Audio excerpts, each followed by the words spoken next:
Las Vegas, 1974. A tiny girl pushed through the crowd, clutching a folded piece of paper. Security thought it was nothing. Elvis thought it was sweet. But inside that drawing was a message for his daughter.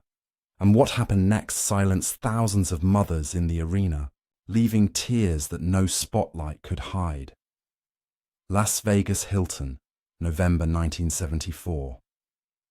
The city of neon seemed alive, buzzing like an endless carnival. Inside the Hilton showroom, more than 4,000 people squeezed into velvet seats, some clutching ticket stubs as if they were treasure maps. Chandeliers shimmered above, smoke curled from half-finished cocktails, and camera flashes sparked like fireflies in the thick air. The stage was set in gold and blue. Microphones gleamed, and the orchestra tuned with restless notes. People leaned forward in anticipation, waiting for a single man, Elvis Presley, the king. Mothers whispered to children perched on their laps, telling them to remember this night forever. Couples held hands tighter than usual. The room carried a heartbeat all its own. Backstage, Elvis prepared in his white peacock jumpsuit, rhinestones catching the light with every move. He had walked this corridor many times, but tonight felt heavier, as if the crowd expected more than music. His daughter, Lisa Marie, was far away, but her presence lingered in his thoughts like a shadow following every step. When the lights dimmed, the audience roared as if the walls themselves might shatter. A wave of sound rolled forward, crashing against the stage. The Hilton showroom became a living ocean of applause, cheers, and raw longing.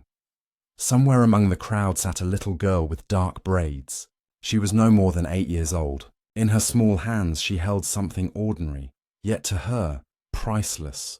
A crayon drawing folded neatly into quarters. She hadn't come for herself. She had come with a mission. The girl's mother sat beside her, nervous, clutching her daughter's wrist now and then as if to keep her from running. But children have their own courage. When the lights flared and the music swelled, that folded paper burned in her hand like a secret she couldn't hold much longer. The orchestra struck the first notes. Elvis stepped into the light, and the crowd erupted. His presence filled every corner, every table, every breath. His smile was radiant, but his eyes carried the weight of years. He reached for the microphone, and with the first words of "C.C. Ryder," the room shook with recognition. The girl leaned forward. Her feet dangled above the carpet, restless.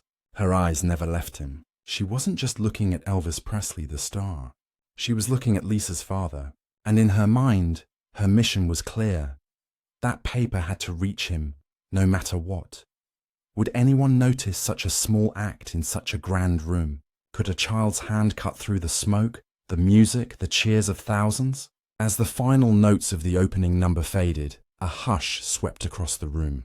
Elvis reached for a scarf, dabbed his brow, and tossed it to a fan in the front row.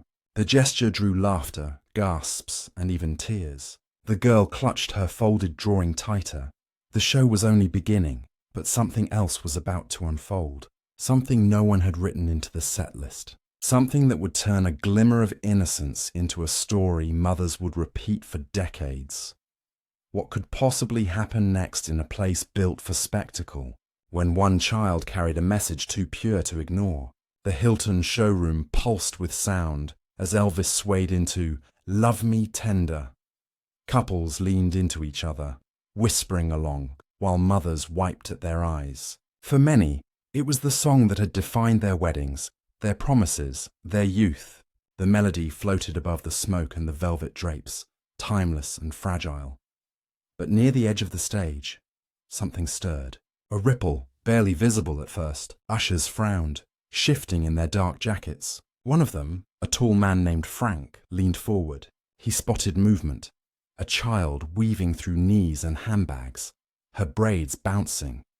In her hands, the folded piece of paper. She slipped through rows like water breaking through stone. Patrons noticed, pointing softly, their murmurs swallowed by the song. By the time Frank moved to stop her, she was already at the lip of the stage, staring up at a giant haloed in light. The little girl lifted her hand, Security stiffened. Frank hissed to another guard, motioning to move in. No one dared interrupt Elvis mid-song. Not in Las Vegas, not with 4,000 eyes on him. One wrong move could sour the night, could ruin the flow that held this room together. But Elvis saw her. In the middle of "Love Me Tender," his eyes found the child. For a moment his voice faltered, a fraction softer, as though her presence pulled the sound from his throat. He tilted his head, eyebrows lifting in curiosity. The crowd, always attuned to every twitch of his face, noticed. And then he stopped. The guitar notes trailed into silence. The orchestra froze, bows suspended mid-air. Gasps filled the air. In a place where every second was timed, every chord rehearsed, the king had broken the rhythm. All eyes turned to the child, her hand still stretched upward, trembling. Elvis lowered his microphone. The stage lights painted his face gold, but what mattered was the gentleness in his gaze. He stepped closer, rhinestones flashing with each stride, until he towered above her. "Hey, honey," he said softly, his voice echoing across the vast room. The crowd erupted into murmurs. People leaned forward, desperate not to miss a word. The girl whispered something too quiet for most to hear. Elvis bent lower, hand shading his ear. "It's for Lisa," she repeated, holding out the folded paper. The entire room seemed to exhale at once. Mothers clutched their children tighter. Fathers shook their heads in disbelief. A gift for Lisa Marie Presley, right here in the middle of a show. Security hovered, uncertain. Should they step in? Should they take the paper, whisk the girl away, preserve the order of the concert? Or should they let this fragile thread play out? For a long, fragile second, no one moved. Elvis reached down. His fingers brushed hers as he took the drawing. The paper was warm, slightly wrinkled from her grip. He looked at it, then back at her. His lips curved into a smile, soft and almost shy. Behind him, the orchestra waited. The audience held its breath. 4,000 people watched the king of rock and roll stand silent with nothing but a child's crayon drawing in his hand. What would happen next? Would he fold it into his pocket and return to the music? Or would he let the moment reshape the night entirely? The crowd leaned forward, waiting for the verdict only he could give. Elvis stood under the glare of the Hilton lights, the crayon drawing in his hand. The paper was folded unevenly, the edges soft from being held so tightly. He unfolded it slowly, as though it were something sacred.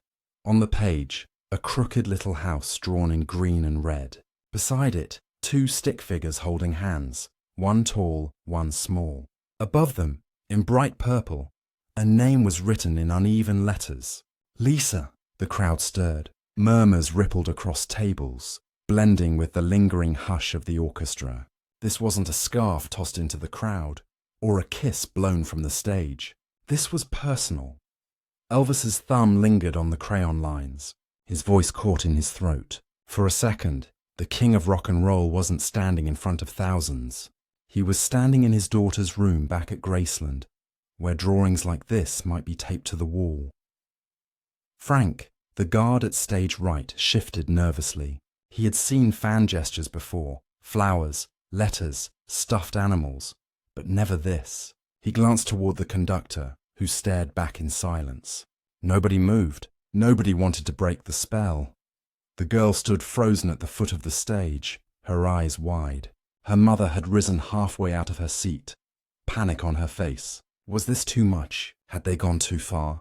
For a man as famous as Elvis, boundaries mattered. Fans wanted pieces of him, and security lines were drawn for a reason. Every show carried risks. What if this moment slipped into chaos? The room buzzed with unease. Some whispered, "He won't like it." Others leaned closer, whispering prayers he would. The stakes felt enormous for such a small gesture. Elvis lowered the drawing. He looked down at the girl, then out at the crowd. His eyes were glassy now, though he tried to smile. The microphone in his hand trembled ever so slightly. "Ladies and gentlemen," he said softly, voice echoing into every corner of the Hilton. "This little one brought me something special." Gasps, applause. A few women sobbed openly. wiping their cheeks with napkins. Elvis lifted the paper into the light. "This is for my little Lisa," he said, his southern drawl wrapping around the name like a prayer. The girl's mother sank back into her seat, overcome. Strangers touched her arm, offering nods of comfort, as though they too were part of the family now. But the tension wasn't gone. The crowd waited to see what Elvis would do next. Would he pocket the drawing quietly, a private gesture swallowed by the lights? Or would he risk the fragile wall between his world and theirs? The Hilton showroom seemed to shrink. The chandeliers, the velvet curtains, the orchestra, none of it mattered. What mattered was a single piece of paper and the decision of a father standing on stage. Elvis took a step back. The mic caught his breath. His hand lingered on the drawing against his chest. For the briefest moment, he closed his eyes. What would you have done in his place? Would you guard your child's privacy or share her light with the world? When his eyes opened again, they shone with something unguarded, almost raw. The man who had filled stadiums, who had conquered charts, who wore crowns of sequins and fame, was stripped down to a father faced with a child's love. The orchestra still waited, bows frozen. The audience still held its breath, and Elvis knew the next move would define the night. Would he shield Lisa from the crowd, or invite them all into the tenderness of his fatherhood? The Hilton showroom was still. 4,000 people leaned forward, waiting for the decision of one man. Elvis Presley held the drawing against his chest, his fingers trembling just enough for those in the front rows to notice. He looked at the girl again. Her eyes were wide, her hands clasped together as though she had given away her soul. Elvis swallowed hard. For a moment, he was no longer the king. He was simply a father, far from home, aching for his little girl. Then he moved. Elvis dropped to one knee at the edge of the stage. Gasps exploded through the room. Mothers clutched their children. The girl blinked, unsure if she should reach forward again. But Elvis reached first. He wrapped his arms around her, pulling her into a gentle embrace. The crowd erupted. It wasn't applause at first. It was the sound of hearts breaking open. Sobs, cheers, hands slapping tables. He whispered something only she could hear. She nodded, tears rolling down her cheeks. Then, standing again, he turned back to the microphone. His voice cracked. "This is for my little Lisa," he said, holding the paper high so everyone could see. The spotlight caught the wrinkles, the crayon strokes, the purple name scrawled across the top. The orchestra, still frozen, lowered their bows. The silence was deafening. And then, applause thundered through the Hilton, a wave of sound so strong it rattled glasses on tables. Fans screamed his name, others wept openly. Reporters scribbled furiously in notebooks. A bootleg recorder in the 12th row captured it all. The pause, the gasp, the roar. Elvis stood motionless in the storm, the drawing pressed against his chest. His eyes glistened. He wasn't the king of rock and roll in that moment. He was Lisa's daddy. Short bursts cut through the chaos. He stopped. He knelt. He held her. The simplicity pierced deeper than any lyric ever could. A mother near the back whispered, "That's all we ever wanted to see, not the star, the father." Others nodded, their own tears reflecting the glow of the chandeliers. The girl returned to her mother, clutching the scarf Elvis draped around her shoulders as if to protect her. The paper remained in his hands. He folded it carefully and slipped it into the chest of his jumpsuit. A promise, carried close to his heart. The orchestra waited for his cue. The conductor lifted his hand, but Elvis shook his head gently. "No," he murmured, stepping back to the mic. "Some things are bigger than music." The audience gasped again. Bigger than music? In Las Vegas, in the Hilton, where tickets sold months in advance and every note was rehearsed. Yes, bigger than music. Elvis cleared his throat, trying to steady his voice. "Thank you, darling," he said toward the little girl, then turned to the audience. "You'll remind me tonight what really matters." The crowd fell silent once more. Every woman in the room saw not just Elvis, but a reflection of her own hopes for her child. Every man saw the fragile weight of fatherhood carried by someone larger than life. It wasn't part of the set list. It wasn't planned, but it was unforgettable, and the night wasn't finished yet. If one child could pierce the glittering armor of Las Vegas, what would happen if the whole room followed her lead? The Hilton showroom had seen many shows, but never silence like this. Elvis still held the drawing to his chest, his rhinestones glinting beneath the spotlight. His words hung in the smoky air.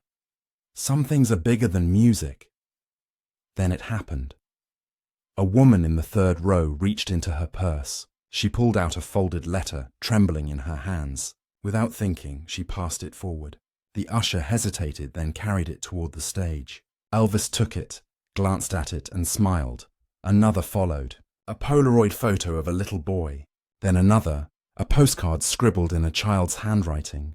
Soon the flood began. Notes, photos, tiny envelopes. Mothers pressed them forward, strangers passing them hand to hand until they reached the foot of the stage. The Hilton had become a river of love, flowing toward one man. Elvis's arms filled with tokens. He cradled them gently, as if they were sacred offerings. "These will go to Lisa," he promised, his voice steady now, though his eyes shimmered. The orchestra lowered their instruments. Security, usually strict, stood back in awe. Even Frank, the guard who had bristled earlier, wiped his eyes discreetly. No one dared to stop what was unfolding. The audience had transformed. They weren't just fans anymore. They were a family, united by one child's courage. The room pulsed with something deeper than music. Shared humanity. Elvis leaned into the mic. "I'll make sure she sees every one of these," he said softly. The crowd roared, but many cried through their applause. A mother near the back whispered, "He's one of us tonight." Pattern breaker. Vegas had turned into a nursery. One reporter in the balcony scribbled furiously. His notebook later carried the line, "For one night, Elvis turned the Hilton into a cathedral of parenthood." Elvis placed the gifts carefully on the piano behind him, like relics.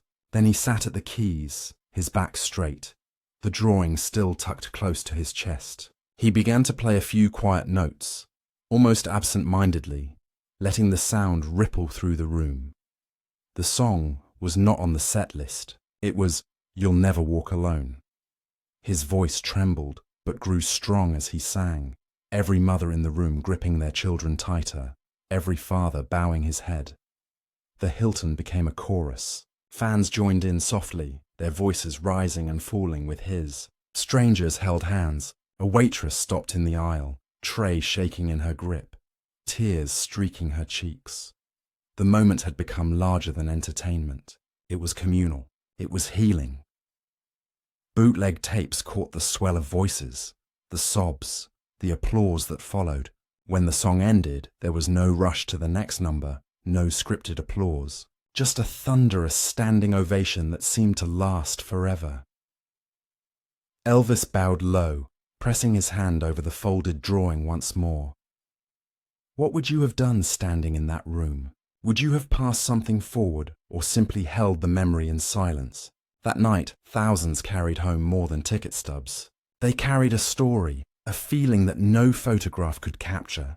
And though the show continued, everyone knew the concert itself had already reached its peak. The rest was just music, but the memory of that river of gifts would ripple far beyond the Hilton walls. When the lights dimmed and the crowd finally poured out of the Hilton that night, the story didn't end. It traveled with them, across highways, through whispered conversations into diaries, onto reel-to-reel tapes that would hum for decades. Some fans swore that the little crayon drawing eventually hung in Lisa Marie's bedroom at Graceland. No photograph ever proved it, but the rumor was enough. Mothers told their children, "That picture is still with her," as though the simple drawing had become a relic. In Memphis, word spread quickly. Newspapers carried only fragments. Elvis Holt's show for Child's Gift. But fans filled in the details with their own memories. One woman, years later, recalled in a letter to a fan club, "I was there, row 15. When he held up that picture, I swear every mother cried at once. The artifacts of that night became talismans. A bootleg tape passed hand to hand, worn thin by replay. A scarf the girl clutched was framed in her family's home. Ticket stubs from November 1974 were treated like holy cards, proof of presence at something beyond a concert. And then the tradition began. In the years after, fans started bringing children's drawings to Elvis shows. At first it was one or two, slipped forward shyly. Then it became dozens, some collected in boxes, others pressed directly into his hands. Even after Elvis left the Hilton for larger arenas, the drawings followed him, as though every child wanted to join the first girl's voice. When he died in 1977, the flood didn't stop. At the gates of Graceland, among the flowers and candles, lay piles of children's drawings. Houses, stick figures, suns, hearts, each one an echo of that night in Las Vegas, when innocence had broken through glamour. A plaque now sits near the Graceland gates, reading simply, "To Elvis, from the children of the world."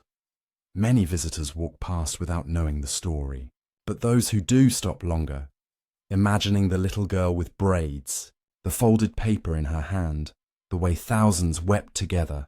Even now, mothers bring their children to the gates, encouraging them to leave something small, drawings, toys, letters, and when they do, they are part of the same river that began with one child's courage in 1974.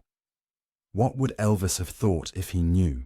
Could he have imagined that a crayon drawing made by one girl in a smoky Hilton showroom would inspire a tradition lasting 50 years?